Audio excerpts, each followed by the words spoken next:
Hello, hello. Welcome to the AC Visions Family Talk Podcast. I'm your host, AC. Here is where we discuss all things faith and family. I share real life stories of home life as a wife, mother of 5, home educator, and all the learning curves my family and I are journeying through. As you can imagine, we're in a busy season and I have a lot to share. The goal, getting back to the basics of raising strong families. Let's talk about it.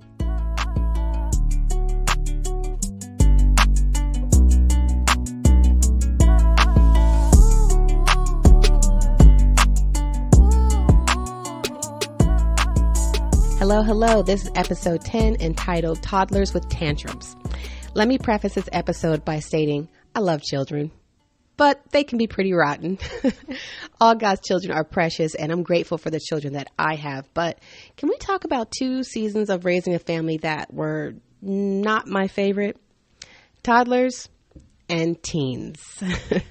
Those were 2 seasons of my life that I think I did most of my praying. Matter of fact, I may have rededicated my life to Jesus just a few times out of sheer doubt that I was doing something horribly wrong. Today, we're going to talk about toddlers with tantrums. On the next episode, we're going to talk about teenagers.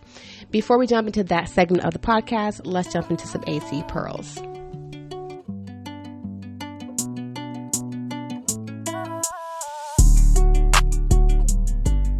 All right, y'all, I did a whole episode on the critical role that parents play in the lives of children as it pertains to teaching and training. So if you haven't listened to episode 8, I recommend that you go back and listen to that episode before diving into today's episode.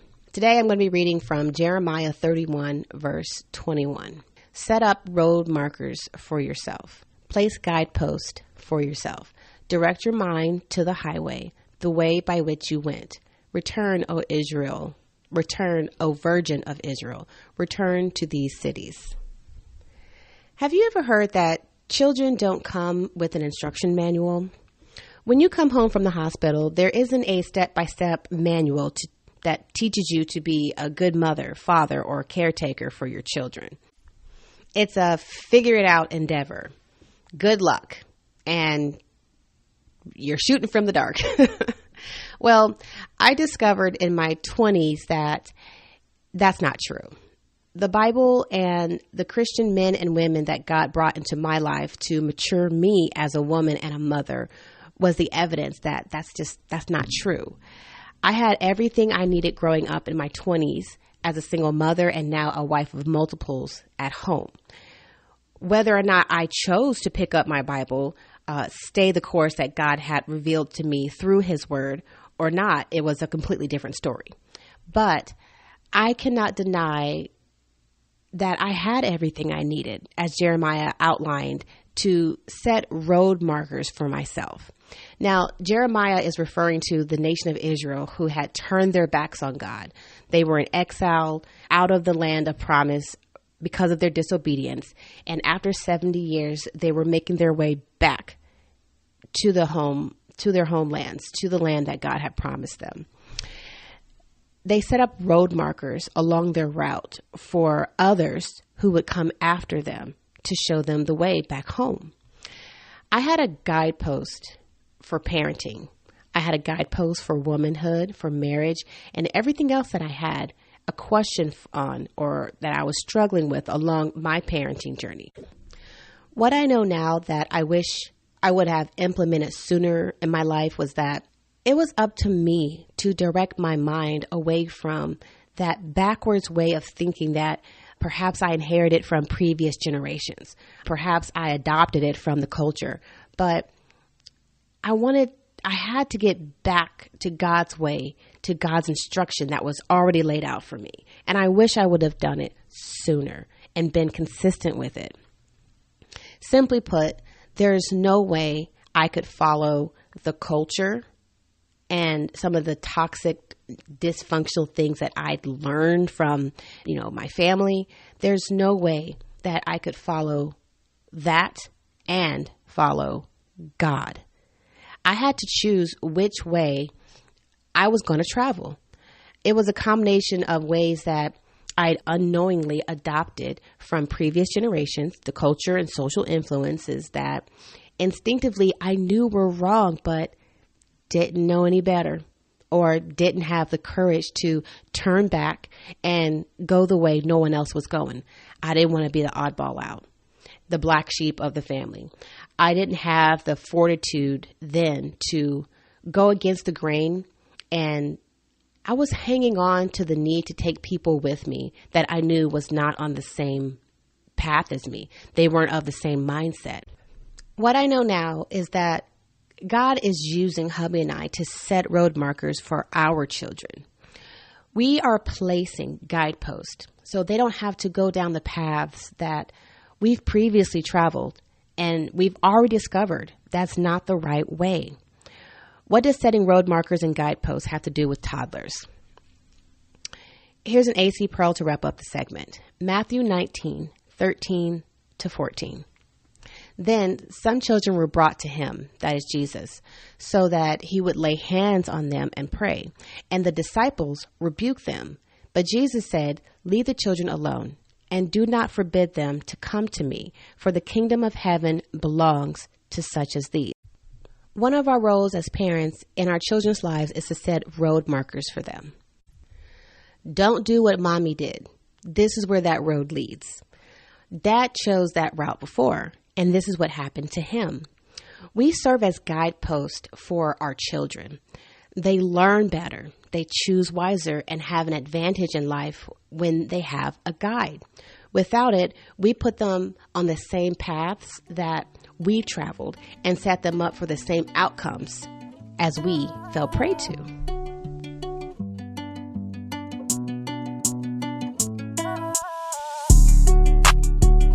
AC Talk. I had a conversation with my oldest brother about toddlers.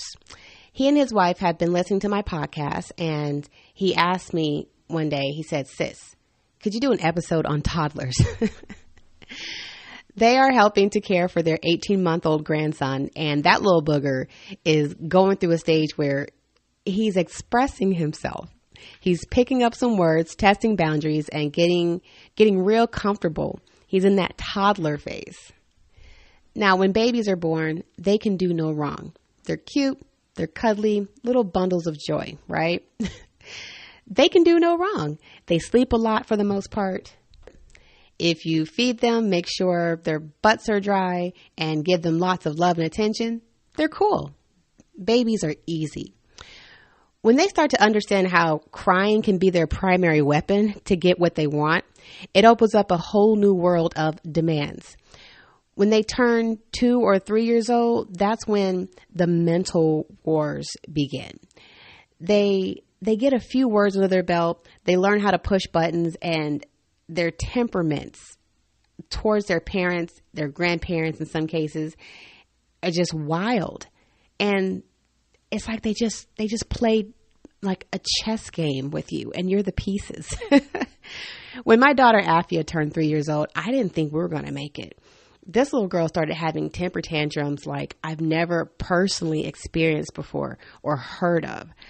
I don't want to tell all this girl's business, but let's just say there were some bizarre behaviors that at one point I just knew this girl was possessed. I mean, it was a battle every day over the simplest things. Time to get dressed. She'd throw herself on the floor and have a fit for hours, kicking and screaming, turning red and purple. I've never seen a baby turn purple before. Time to wash her hair. This girl turned into a gladiator, and she would use anything around her to throw it at me, biting and kicking and screaming like I was trying to murder her. If it was time for bed, nope. No one is sleeping. No one slept in our house when my daughter Afia hit her toddler stage. She would scream and holler through the night like she was in solitary confinement. But all the lights were on, and her room is well decorated and just fit for a princess. I guess now that I'm thinking about it, she was just being bratty. But either or, this girl screamed and nobody could sleep.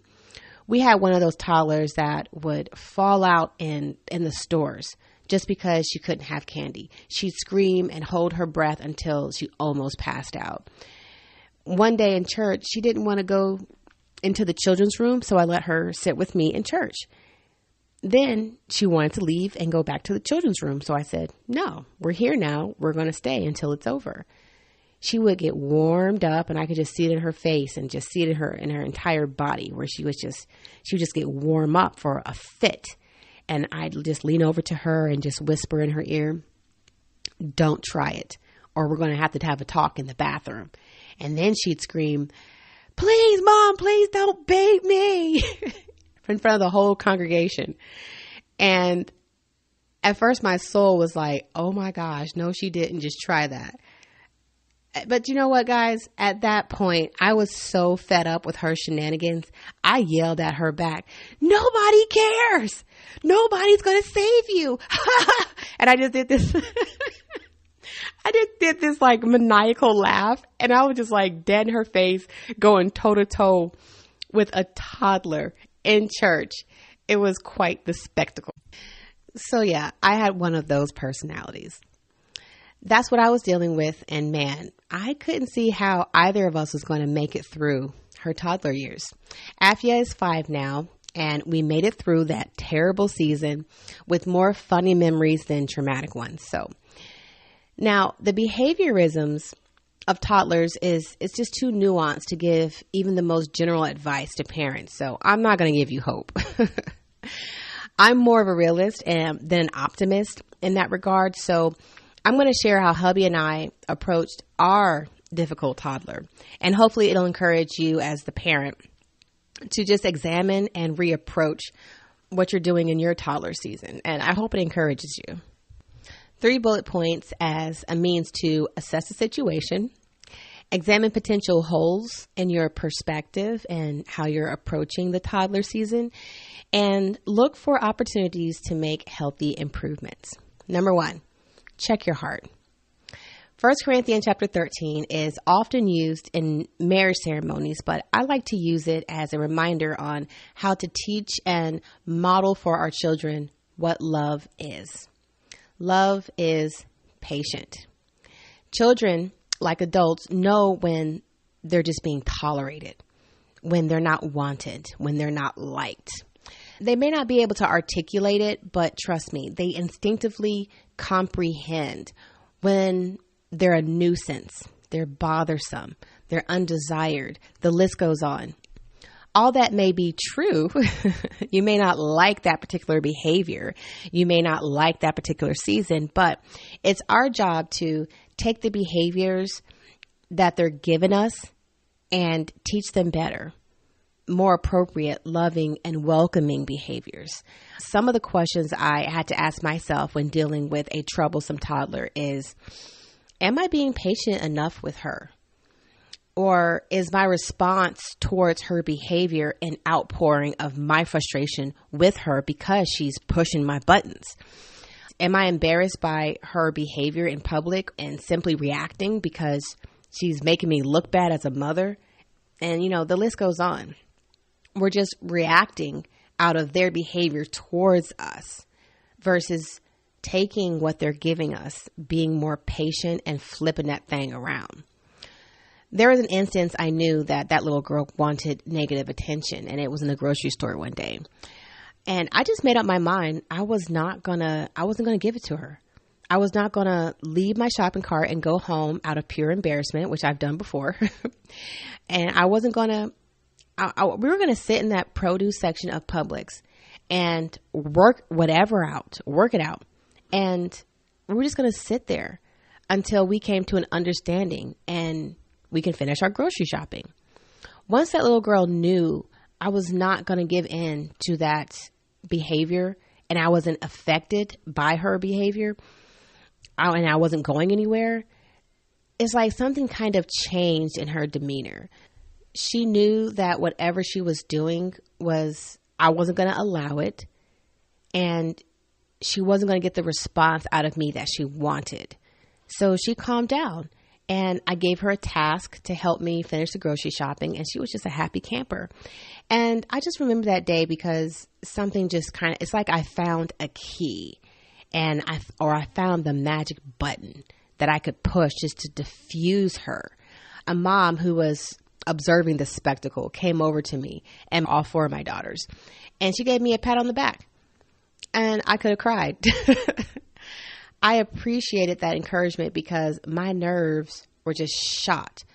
Side note, parents, don't be afraid to walk up to strangers and give them some words of encouragement. I wouldn't necessarily recommend a pat on the back, but just give them, a figurative pat on the back. Let them know, hey, I saw what happened and you rocked. You did a great job. You handled that very well. You were so patient, whatever. Let them know they're doing a great job. After all, we're raising the next generation and it's not easy. Okay, so number 1, check your heart. Number 2, ask yourself this question. Where am I missing the mark?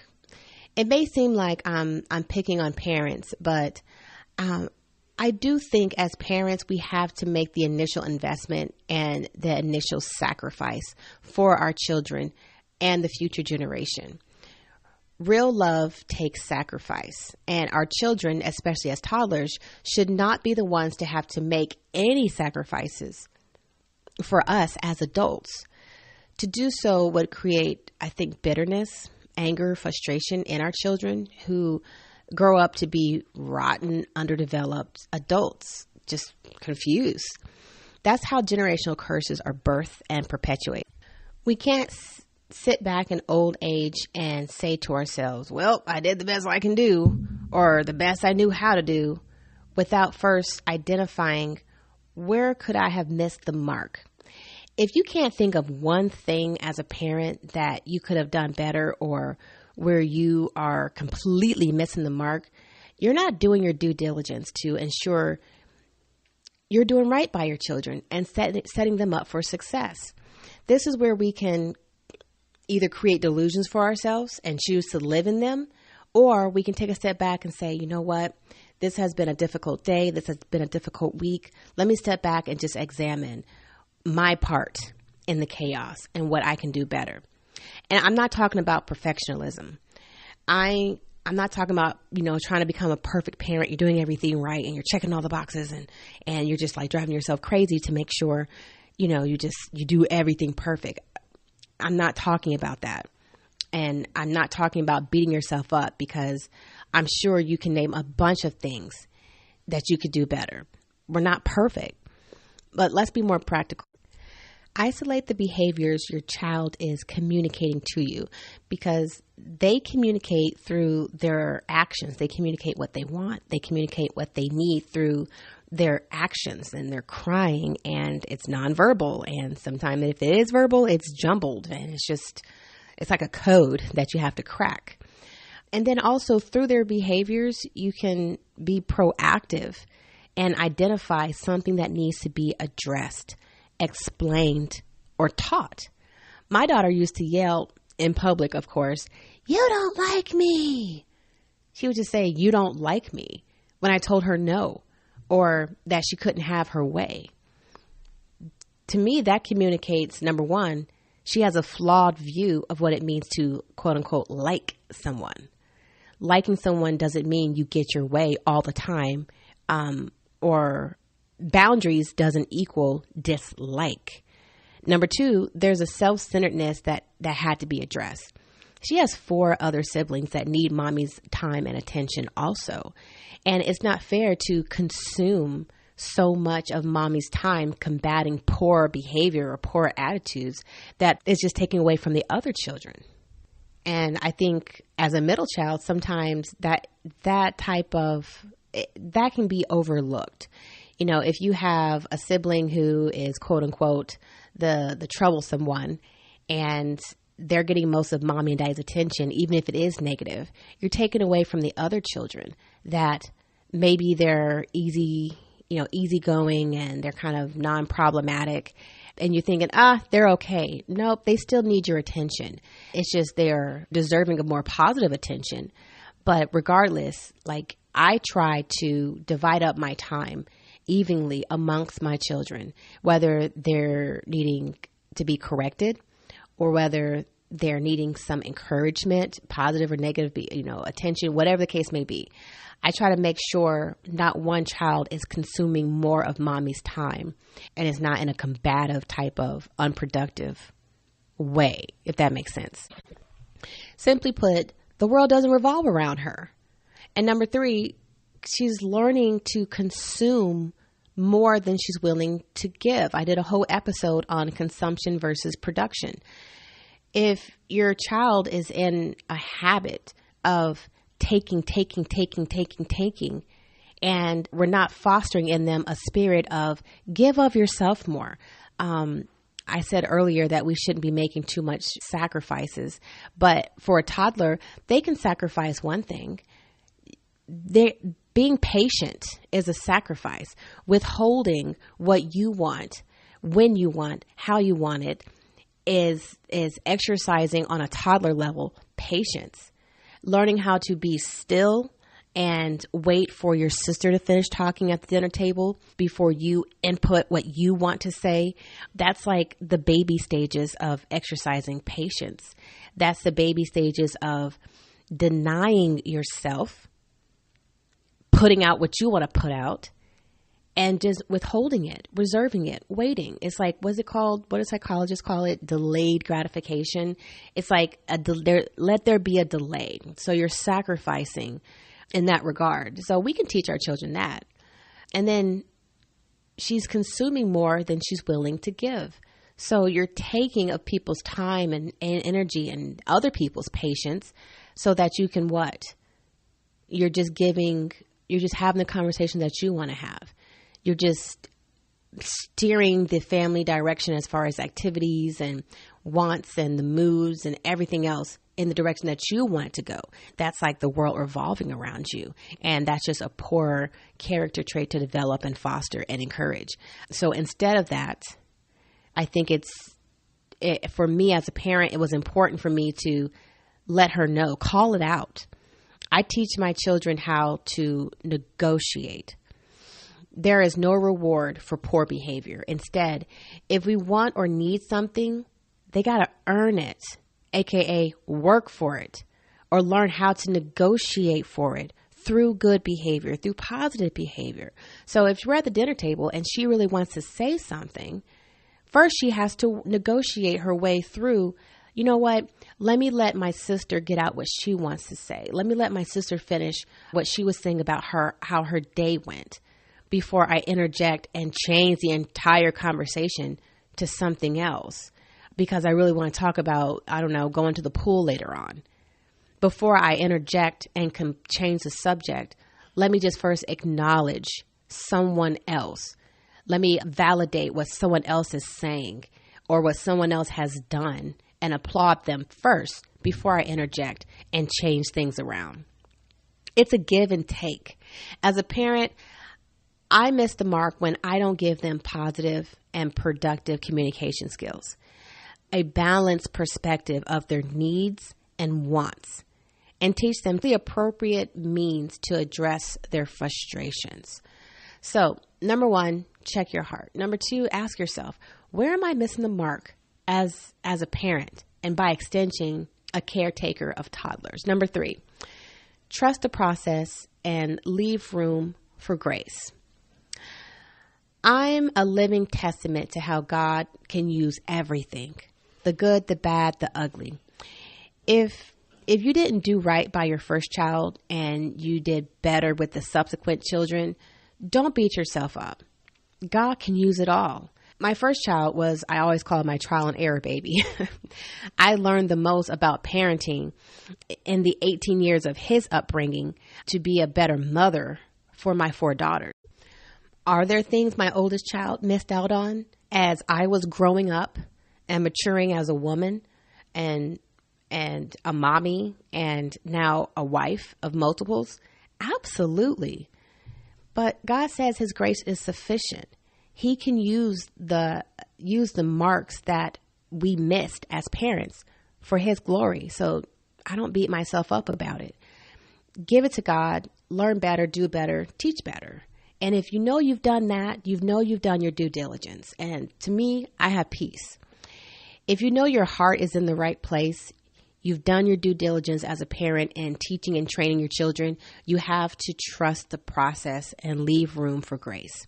I told my now 20-year-old son, Micaiah, when he was a teenager, look, if you want to grow up and be a little terrorist and not listen to a word I'm saying, that's fine. But you ain't about to catch me on the news sticking up for you and whatever backwards behavior or choices that you've made. I used to tell him all the time.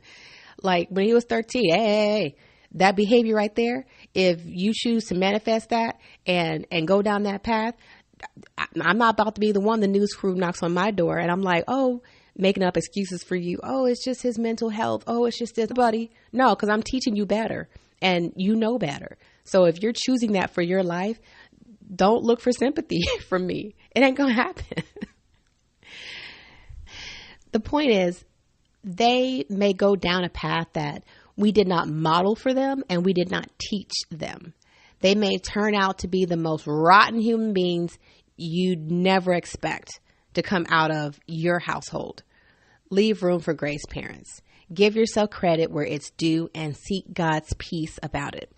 Our children are young for a blip of time. We cannot afford to take ownership emotionally and psychologically of their choices in life as personal failures. Leave room for disappointments and letdowns. I know it sounds a little harsh maybe, but it's the truth. They're going to be their own people one day. And if every choice and decision they make, you take it as a direct reflection of, oh my gosh, I messed up. Where does that leave room for them to take accountability for, nah, bruh, they messed up? Sure, you can admit where you missed the mark if they find themselves on a path because of a neglect or a misstep on your part as a parent, but we can't take full ownership and condemn ourselves for their adult choices. Age-appropriate accountability. A toddler can understand certain behaviors that are not okay and be taught what is okay, what is appropriate. A 20-something-year-old understands certain behaviors are not conducive to living a lifestyle that honors God and family. Instinctively, they know. There's an age of accountability, and whether you are explicitly taught it or not, it doesn't have to be. The way God designed us, because we are our Father's creation, we know if we're honest with ourselves. Now, if you're lying to yourself and you're in that habit of lying to yourself and you're in delusion, that's a different story. But instinctively, God has put it in us. He's put eternity in our hearts. So instinctively, we know right from wrong. Whether you want to admit it or not, again, different story. But it's in us. It does. Some things don't have to be explicitly taught. And you don't have to blame yourself for their choices if they choose to deny that what God has already put in our hearts. So there's no excuse for anyone. Here's a pearl to wrap up the segment. Check your heart. Ask yourself, where am I missing the mark? Trust the process and leave room for grace. Romans 1:19-20 says, because that which is known about God is evident within them, for God made it evident to them. For since the creation of the world, his invisible attributes, that is, his eternal power and divine nature, have been clearly perceived, being understood by what has been made, so that they are without excuse.